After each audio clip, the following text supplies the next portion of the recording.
This will be the very first MmGS version 2 vlog for 2021 with...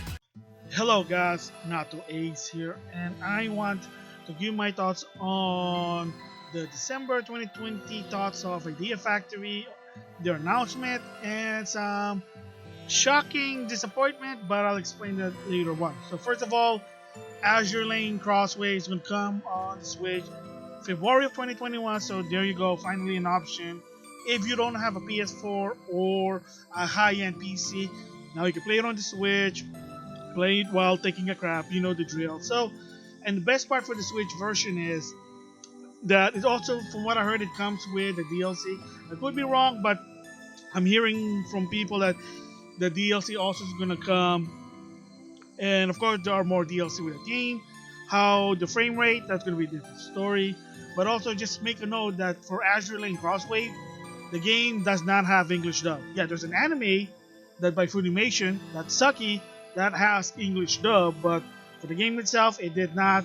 My guess is either something to do with Funimation, or that it was just a Dynasty Warrior syndrome where there's just too many characters and they don't have enough budget. So with that, we're moving on to, surprisingly, Neptunia Reverse. So yeah, so Idea Factory finally announced for the PlayStation 5 the definitive edition of Neptunia Rebirth 1 called Neptunia Reverse.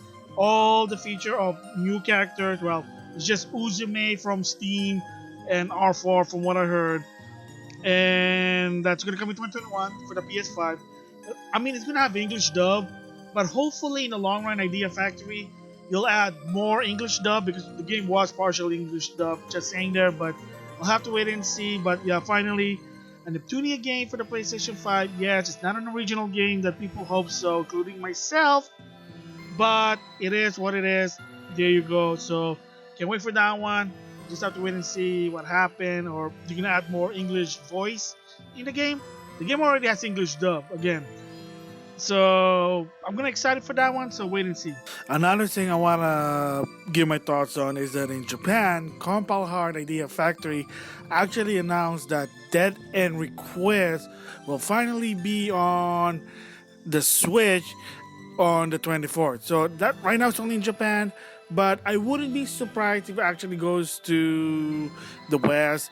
It happened with Mega Dimension, Neptunia, of course, Azurlane Crosswave. So probably by 2021, probably April, May, that's my guess, that Dead End Request for the Switch finally gonna come. Frame rate, well, we'll just have to wait and see, but it probably can run well. But the bottom line is, like, why? I mean, if you already played it on the Steam or PS4, why play it on Switch? Again, for people who don't have a high-end PC or a PS4, even a base PS4, here's their chance to switch, and they're only Switch owner. Finally, they have a chance. So at least I gotta give props to Idea Factory. They're finally porting their game on the Nintendo Switch. Maybe someday, maybe in the Series X in the long run, but that's a different story there. For people who don't know why, as of right now, why always PS4 or PS5 first and then other console or Steam? And the reason is, in Japan, in Idea Factory, as of right now, they are very knowledgeable making games on Sony's architect. PS2, PS3, PS4, Vita, etc., etc., etc. And then, of course, in the West with International, there are people there actually who were talented that actually ported on Steam. And now in Japan, they're trying to figure out how to do it on Switch. Because again, that's the money maker there, because in Japan, they like mobility in their gaming experience. So there you go. I mean, same goes with Falcom. That's the reason why first PS4 and then Switch and then Steam or whatever. But it's always been PS4, PS5 first, because again, they know the architect ever since, well, the beginning, I guess. But yeah, so at least kudos now, more option, I always say. So now the biggest event for this vlog is Neptunia Virtual Stars. So of course, in July, in June, during the summer, even the the Anime Game Expo IGPX actually showcased the game. And I did a video saying that it was confirmed to some extent that Neptunia Virtual Star will have English dub. I even showed a screen capture of the website that said format audio, English and Japanese. So now, in December 15, 2020, Idea Factory made a new announcement about the game. First of all, it is still going to come out in 2021. When? They still haven't given a date yet. But the new news is that it's also going to come for Steam. So there you go. PC and PlayStation 4. And now you have your option there. So that's good. And then the question is, well, is it going to be censored on the PS4 version? Well, there's nothing really to censor about the game because due to the fact is it's just a hack and slash and you're just going through the virtual world. And in Japan at the same time, because the game's already been out since August, they showed their latest DLC, and one of them is you get to play as Kizuna Al, a very popular VTuber there. So again, like, oh my god, that's awesome. Hopefully I get to play her in the West again. We don't know yet, but I'll explain it later why. So, oh man, VTubers finally. However, they also made an announcement that some of the people are disappointed. Me, partially disappointed. However, kind of like Namco Bandai with their anime games, licensed anime games, it sort of, whether you like it or not, understandable what happened. And that is, Idea Factory announced that this game, Neptunia Virtual Star, will only be English sub, Japanese sub. Yeah, so for the first time ever, a Neptunia game will not have an English dub. Even so, I did a video about it. In the past, they were considering putting English dub. Now, not anymore. And the reason is, they said, was due to the license issue with VTuber Plus adding the voices in the game, because apparently it's very text heavy or voice heavy in the game, beside the cutscene. But of course, the gameplay, they just said, well, it was just too much. It's just costing us budget. And yeah, it's no surprise due to the fact that they had to pay for the VTuber license. So again, am I disappointed? Definitely. Is it understandable? To some extent it is. Again, it's the same goes with the anime license game. The reason why Namco Bandai to some extent don't put dub on the anime, even so the anime itself, is because a lot of time it costs more. Also, like I said before, it could be something to do with simulation. You have to use a voice actor. You can't use someone else. Union versus non-union. Most of the time, Idea Factory tend to outsource their voice to Bang Zoom. So you can notice there. So for this one, unfortunately, I mean, a lot of these YouTubers, VTubers, I mean, it will be interesting to have for the first time ever to hear them in English, but yeah, they're not doing it. I mean, they could probably not put English dub on the VTubers, but the problem again is, one, you're still paying the license to allow using VTuber, and you know how that business with the VTuber with China, Japan, whatever. I mean, I'm not like into the VTubers, but I can understand the popularity. So again, it kind of sucks, but to some extent it's understandable.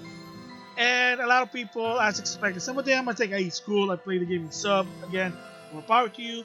People who prefer to listen to Neptunia in dub, some of them, even myself, just suggest, hey, maybe a paid DLC, maybe you could do that one. Hey, I'm willing to pay. If you're willing to sell it for $30, $40, I know that's high, but if it means for me to support the company and to hear the VTubers, especially Kizuna Al, an English dub, heck, Illy Hart, an English dub, hey, I'm all for it, but again, we'll just have to wait and see if they're considering it. I mean, also, you gotta understand also the pandemic. A lot of these people right now, they're doing English dub, they're doing it in their home, they're recording their part, and then they're sending their demo reel, their tape, their part to the studio. It's convoluted, but that's also probably another issue. But to some extent, they did say, yeah, it's the license and the voices, which is too much. It's not within their budget, and they do understand. So I gotta give respect for Idea Factory for it, that they actually said they are well aware that people wanted that, hey, sorry if you guys are disappointed, but it's either that or we don't release the game. I know it's old cliche, but sometimes whether you like it or not, it is sort of true. So again, it sucks to some extent, but understandable as well. So again, for me personally, kind of a bit disappointed, but I can understand where they're coming from of why they did that. So like I said, I did a video about it that they confirmed they're gonna have English dub, and now they revalid. So it doesn't understand like, oh man, the company lied. That's BS. Yes and no. It's not illegal to reevaluate the situation. SNK Playmore did that with Capcom vs SNK Chaos and Metal Slug 3. It was originally planned, and then they said no. Exceed with Upper was considering it at one point, and then they backed off. Again, reevaluation, not illegal. It's unethical. It's a gray area. It depends on the situation, but to some extent, no, it's not. So there you go. So those are my thoughts on the current Idea Factory news. Azurlane Crosswave for the Switch coming for February 2021 with the DLC thing included. Frame rate, well, you just have to wait and see. Neptunia Reverse finally announced in the West somewhere in 2021. So again, and then Neptunia Virtual Stars, the latest DLC in Japan. Kizuna Eye finally going to be playable, but at the same time, the game will not have English dub. Again, in the end of the day, just vote with your wallet. If you can't support it, don't buy it. And please don't send hate to Idea Factory. They did what they could. They try to be transparent. They understand that some of the fans, including myself, prefer English dub.